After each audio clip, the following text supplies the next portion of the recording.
ఎర్రన్న విద్యా సంకల్పం కార్యక్రమం అంటే నా మనసుకి అత్యంత దగ్గరగా ఉన్నటువంటి ప్రోగ్రాం ఇది. నేను రాజకీయాలకి 2012లో నాన్నగారు చనిపోయిన తర్వాత అడుగుపెట్టాను. అప్పుడు నాకు కూడా రాజకీయాలలో ఏబిసిడి తెలియనటువంటి రోజుల్లో ఎర్రన్నాయుడు గారిని ఫాలో అవుతూ ఆయన రాజకీయాలు ఎలా చేసేవారు, ఆయన తాలూకా డైలీ ప్రోగ్రామ్స్ ఏ రకంగా నడిపించుకునేవారు అనేది ఒక గైడ్ బుక్ లాగా ఆయన తాలూకా జీవితాన్ని ఆదర్శంగా తీసుకొని రాజకీయాల్లో ముందుకు వెళ్ళారు. ముందుకు వెళ్తూ మొదటిసారిగా ఎంపీగా గెలిచారు, రెండోసారి కూడా ఎంపీగా గెలిచారు. రాజకీయాల్లో అలా ముందుకు వెళ్తున్నా కూడా ఎక్కడో మనసులో చిన్న ఏదో ఒక అనుమానం అనుకోండి, లేకపోతే ఒక ఆలోచన అనుకోండి, అది ఉండేది. నేను ఎర్రన్నాయుడు గారి తాలూకా వారసుడుగా రాజకీయాలు చేస్తున్నటువంటి మార్గంలో నేను ఫుల్గా జస్టిస్ చేయగలుగుతున్నాను ఆయన పేరు పెట్టుకొని ఈరోజు రాజకీయాల్లో అడుగు పెట్టాను. కాబట్టి ఏమైనా రాజకీయాలకే పరిమితం అయిపోతున్నానా, లేకపోతే ఇంకా ఏమైనా చేయాల్సినటువంటి అవసరం ఉందా అని ఎప్పటికప్పుడు ఆలోచిస్తుంటే ఒక నల్ల మబ్బుల్లో ఒక్కసారి తెరిచిపోయి సూర్యుడు కనబడినట్టుగా నాకు చిరంజీవి గారు ఆ రోజు కనబడ్డారు.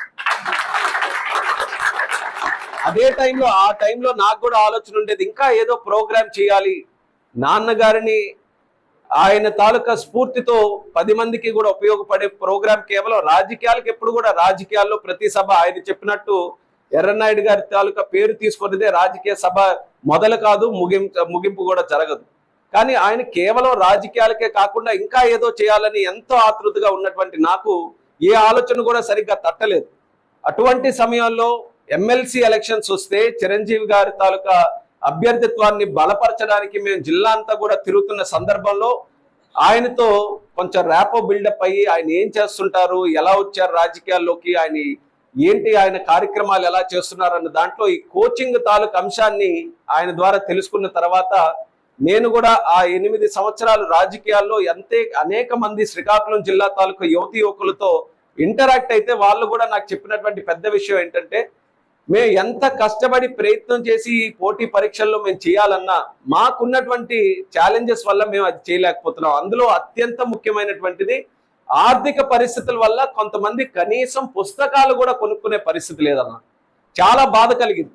అంటే ఎంత వాళ్ళలో ఆసక్తి ఉన్నా సరే వాళ్ళకు ఉన్నటువంటి సామాజిక పరిస్థితుల వల్ల వాళ్ళ ఆ మార్గానికి చేరుకోలేకపోతున్నారు అనేది నేను తెలుసుకోవడం జరిగింది. ఆయన కూడా చెప్పి మనం ఏమైనా సరే, ఎందుకనంటే ఇద్దరం కూడా కలుసుకున్నాం, ఒక ప్రోగ్రాం చేయాలని నేను ఆయనకి చెప్పి ఆయన కూడా నాకు చెప్పిన తర్వాత విద్యకు సంబంధించి ఒక ప్రోగ్రాం చేద్దామని అనుకున్న తర్వాత కేవలం నామమాత్రాన్ని కాదు, ఎందుకనంటే చేయొచ్చు. ప్రోగ్రామ్స్ అనేది అనేక రకాలుగా ఉంటాయి. 1000 మంది స్టూడెంట్స్ని పిలిపించి ఇదిగో అందరికీ ఏదో ఇస్తున్నా అని చెప్పి పంచిపెట్టి గ్రాండ్గా టీవీల్లో మీడియాలో అన్నిట్లో కూడా ప్రచారం చేసుకొని అక్కడికక్కడ ముగించవచ్చు ఒక ప్రోగ్రాం.